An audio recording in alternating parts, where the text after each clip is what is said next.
Good afternoon, Glosslip Radio listeners. I am Dawn Olson of glosslip.com, and I am very excited to have a very special guest with me today.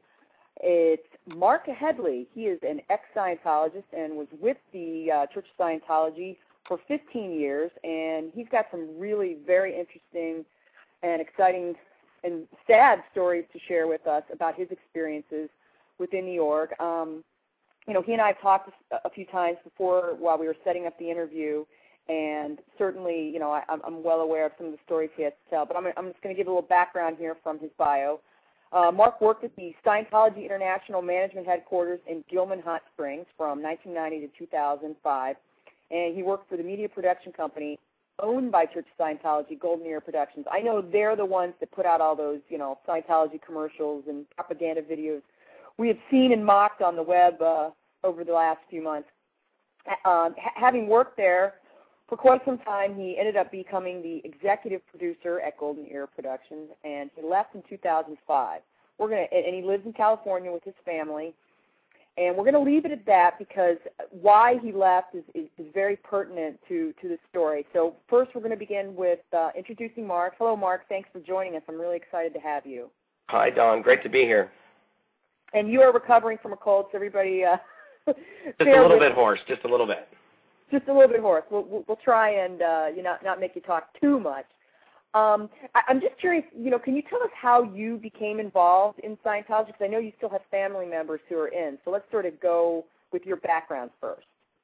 Yeah, what actually happened was my mother in the probably the very early 80s got involved in Scientology through a friend.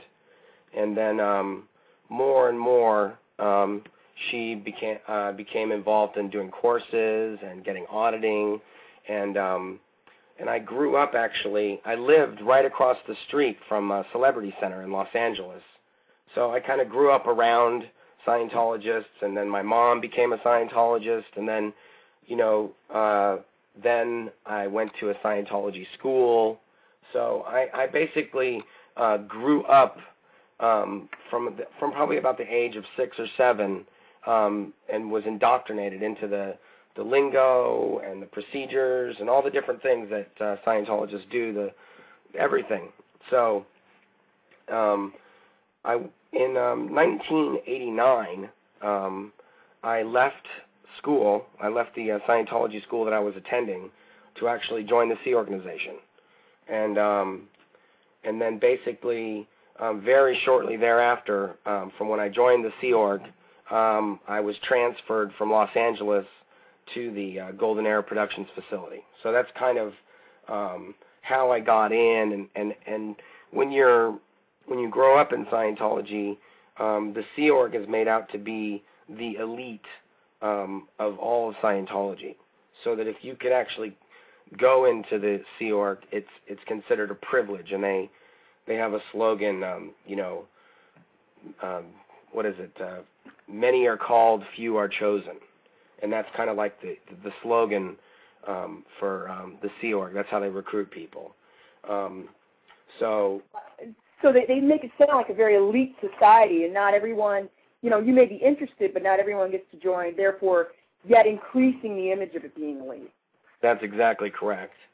And you don't really, when you're a Scientology public, like when you're just a parishioner, you don't really see behind the scenes into the Sea Organization.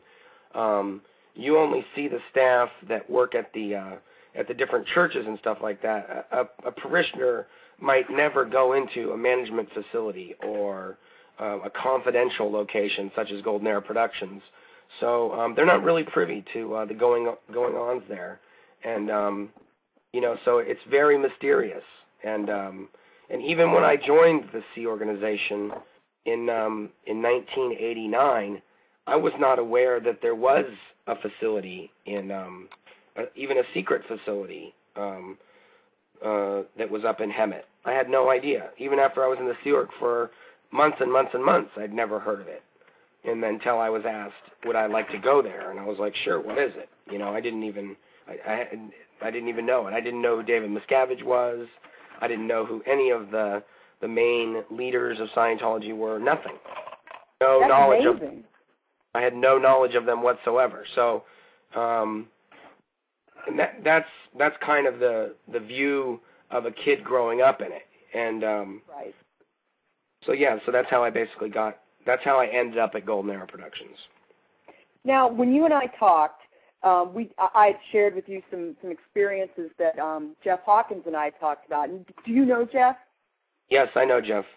Okay, I would not be. I assumed you would have, but I mean, there's a lot of people, who've kind of come and gone over the years, so it's, I shouldn't assume that people know each other. But he worked, with David Miscavige doing marketing types of stuff, so I figured you guys might have run into each other.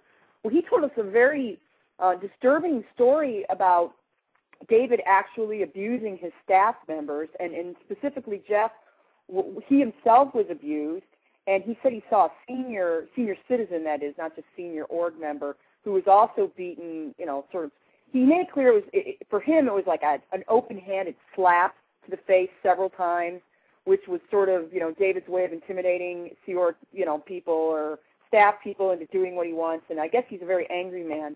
But you also have a similar story, and I'd like you to share that with us because I think it's very important because we're trying to build a picture about a man we don't know that much about. So I think you have a lot of insight into that. Why don't you, tell us what you know about David Miscavige?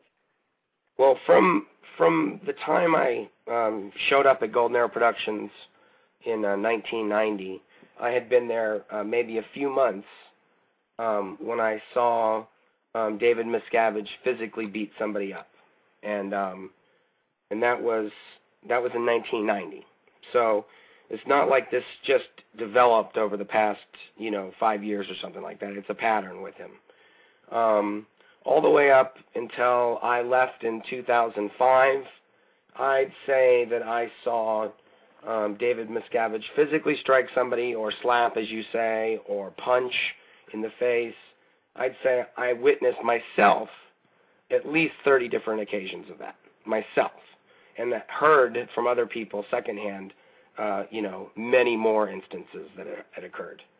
And that's kind of what the turning point was for me, is that in late 2004, I was walking through the manufacturing facility with David Miscavige, and I had made basically a smart aleck comment in response to one of his questions.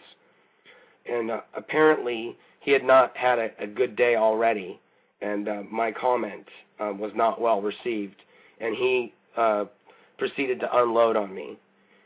He punched me in the face at least 10 times, and my glasses fell off.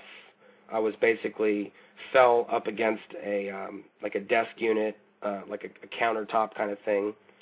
And I think that was the moment right then when I realized that I could go no further down than this, to be beaten by the leader of my so-called church. What else could I do that could get me in a lower status than that? And I decided that I would strike back. As soon as he saw that in my eyes, I was literally grabbed and escorted out of the building and basically made to take a walk for about an hour or so. And he sent several people off to console me that he really shouldn't have done that, and he was really sorry. But while I was being escorted out of the room, I heard him say to his staffers, he was going to hit me back. And I thought to myself, you know what? I really was going to hit you back. And I knew at that point that I better start figuring out what I was going to do, because I wasn't going to be staying there much longer. And in January 2005, I left. So a lot of Scientologists think that Dave Miscavige is the savior of the church, and all the things that he's done have kept it alive, and basically the reason why they're still around. And while that might be, he's also the reason why they're not going to last, because of the crimes and the physical violence and the emotional torture and mental torture that he puts people through. It's mind-boggling. A lot of people don't believe it, the stuff they read on the internet that David Miscavige has done. When I got out of the Sea Org, I couldn't believe the amount of stuff that was on the internet